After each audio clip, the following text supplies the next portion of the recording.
Finally 23শে April আমাদের পশ্চিমবাংলার বিধানসভার প্রথম দফায় ভোট শেষ হয়ে আগামী 29 তারিখে পুরো ভোট প্রক্রিয়া শেষ হতে চলেছে।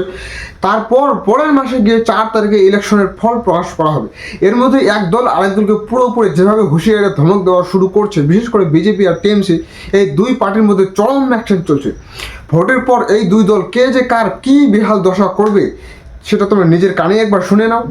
আমি অমিত শাহকে চ্যালেঞ্জ করব, যদি আপনার বুকের পাটা থাকে আর বাপের বেটা হন, 4 তারিখ কলকাতায় থাকবেন, 12টার পর দেখা হবে। কত বড় গুন্ডা আপনি আর কত আপনার ক্ষমতা, 4 তারিখ দেখা হবে। খেলা তোমরা শুরু করেছো, শেষ তৃণমূল করবে।